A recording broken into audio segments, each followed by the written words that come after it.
Okay, so let's be real for a sec. English grammar, am I right? Sometimes it feels like you're trying to, like, untangle a giant knot, you know? Totally. But when you finally figure it out, you can express yourself in all these awesome ways. You can really add some style and finesse to your speaking and writing. Exactly. And that's what we're diving deep into today. We're talking about a part of English grammar that can make a huge difference in how you sound. Modal verbs. Modal verbs. They might seem small, but trust me. They pack a punch. They're like, oh, those hidden buttons on a gadget that unlock all the cool features. Right. They add these subtle shades of meaning so you can fine-tune exactly what you're trying to say. Today, we're focusing on two modal verbs in particular that often trip people up. Would and would have. Yeah, ever get that feeling like you're walking on eggshells? Not sure if you're using them correctly. Oh, absolutely. Even native speakers get confused sometimes. Don't worry, you are not alone. I remember when I first started learning English, I'd mix them up all the time, especially when I was trying to be polite. That's actually a great point. Modal verbs, especially would, play a big role in politeness in English. It's like you want to say something, but you don't want to sound too demanding or rude. Right. You want to be respectful and show that you're considering the other person's feelings. So let's start with would. I feel like it's got like a million uses. It's like the Swiss Army knife of grammar. Uh-huh. Yeah. You can use it for so many different things. Okay, so how would you explain would in simple terms? Well, I'd say would is often used to express something that's possible or likely, but not a guaranteed certainty. Okay, so it's like saying maybe or potentially. Yeah, exactly. It adds that sense of possibility. Makes sense. One of the most common ways we use would is for polite requests and offers. Oh, that's a good one. Like instead of saying, can you pass the salt, which can sound kind of blunt, You could say, would you pass the salt? Instantly sounds more polite. way more polite. It's like you're acknowledging they have a choice. Yeah, exactly. You're not demanding or ordering them around. Would is like adding a little cushion to your words. Exactly. And speaking of possibilities, would is also super common in hypothetical situations. Those what-if scenarios we all love to imagine. Exactly. Like, if I won the lottery, I would. Travel the world. Exactly. You're imagining a different reality. Yeah. And would helps you express that. And the structure is usually if plus the past tense followed by would and the base form of the verb. So like, if I had more free time, I would learn a new language. Perfect. You're not saying you actually have more time or that you are going to learn a language. It's hypothetical. It's all about exploring those what-ifs. And imagining different outcomes. Okay, this is making a lot more sense now. So, besides polite requests and hypothetical situations, are there other ways we use would? Oh, yeah, tons. For example, would can be used to talk about past habits. Ooh, like used to. Exactly. Like when I was a kid, I would spend hours reading in the library. It's describing a recurring action in the past. Got it.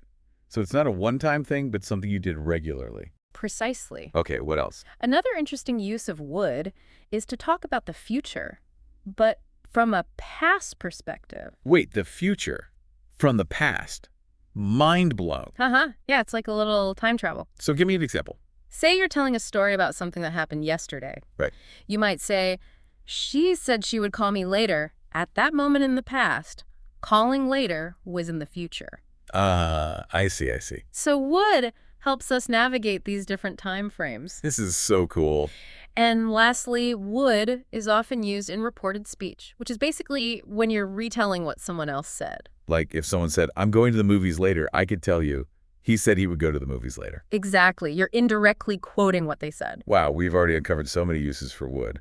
It really is the Swiss Army knife of modal verbs. It is. And we're going to break it all down even further with tons of clear examples. Awesome. So you can confidently add would to your English toolkit. Now, what about would have? How is that different from plain old would? Would have is interesting. It often deals with those what-ifs of the past. Those moments where we think about what could have been or what we might have done differently. So it's like looking back with a little bit of regret or wondering what might have happened if things were different. Exactly. And that brings us to the third conditional. The conditional, okay. Which is all about imagining a different past. Right, like if I had studied harder, then I would have aced that test. Perfect example. It's that if I had done this, then that would have happened. Structure. So you're not saying you did study harder or that you did ace the test. It's hypothetical. Exactly. It's about acknowledging that Things could have been different. If certain conditions had been met, Right. but you can't change the past. Nope, we can't go back in time. But would have, lets us explore those alternative paths.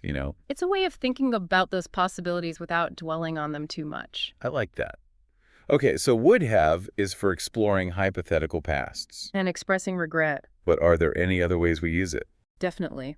Would have can also be used to make assumptions about the past. It's like playing detective, using logic to figure out what probably happened. I love a good mystery. Give me an example. Okay, let's say you're waiting for a friend who was supposed to meet you an hour ago. Uh-oh, someone's running late. You might think, she would have called me by now if she was running late. You're making a reasonable guess based on what you know about her. So it's not a fact, but it's a logical assumption based on the evidence or lack thereof. Exactly. You're using your knowledge and experience to make an educated guess. Okay, I'm starting to see how would have can be used in all sorts of situations. Oh yeah, it pops up everywhere.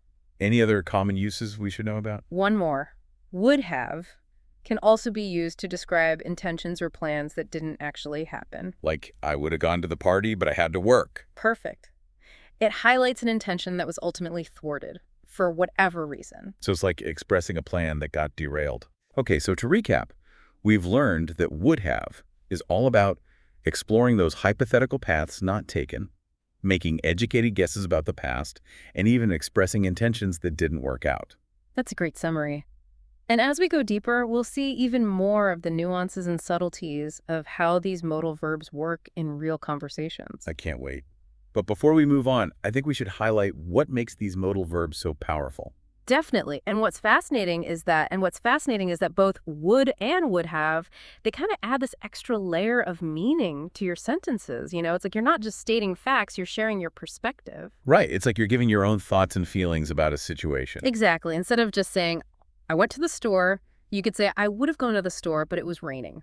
It adds so much more context. Oh. Like suddenly you understand why they didn't go to the store. Right. And that's what I love about modal verbs. They let you express yourself with more nuance, more precision.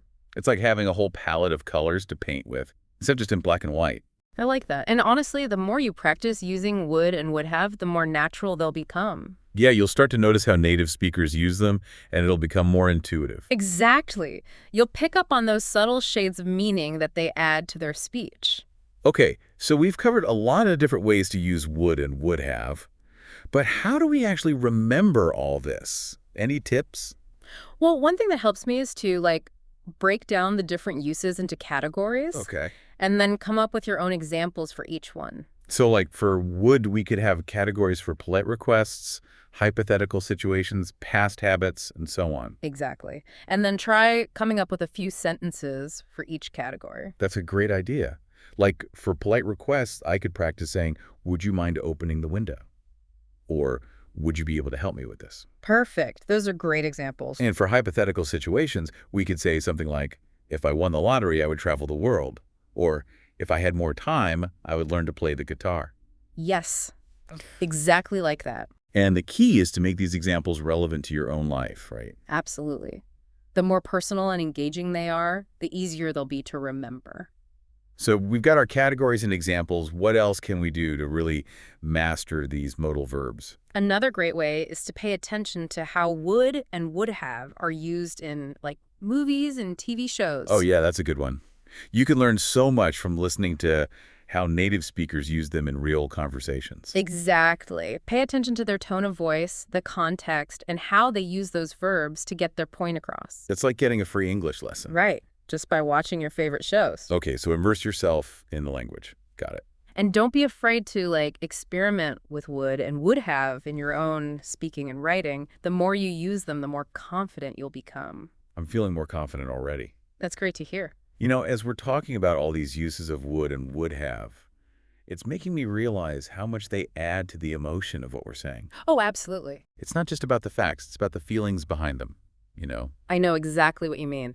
Modal verbs, especially would and would have, they're all about adding that extra touch of emotion and nuance. Like instead of just saying, I disagree, you could say, I would have to disagree. It softens the blow a little. Right. It makes it sound less confrontational. Exactly. They allow you to be more polite to express regret, to make assumptions, and just to share your thoughts and feelings in a more, like, indirect and nuanced way. It's like adding a touch of diplomacy to your English. I love that, and that's such a valuable skill to have no matter what level you're at. Okay, so to sum up, we've talked a lot about would and would have today. We've gone over their uses, learned some memory tricks, and even talked about how they can help you express your emotions better. And the most important thing for our listeners to remember is, and the most important thing for our listeners to remember is that would and would have, they're more than just like grammar rules, you know. They're tools. They help you take your English to the next level. Exactly. They add depth and personality to what you're saying. So here's what I want you to do. Think back to a recent conversation where you could have used would or would have. Ooh, yeah. Put it into practice. How would it have changed things? Would your request have sounded more polite? Would you have expressed yourself more clearly? It's amazing how these little words can make such a big difference. I know, right. And the more you use them, the more natural they'll become. Exactly. It's all about practice and building that confidence. So keep practicing, keep experimenting, and most importantly, keep having fun with would and would have. Have fun with grammar. Who would have thought? Haha, exactly. Well, that's all the time we have for today. Thanks for joining us for this deep dive into the world of modal verbs. It's been a pleasure. And remember, keep practicing, and you'll be mastering would and would have in no time. Happy learning, everyone.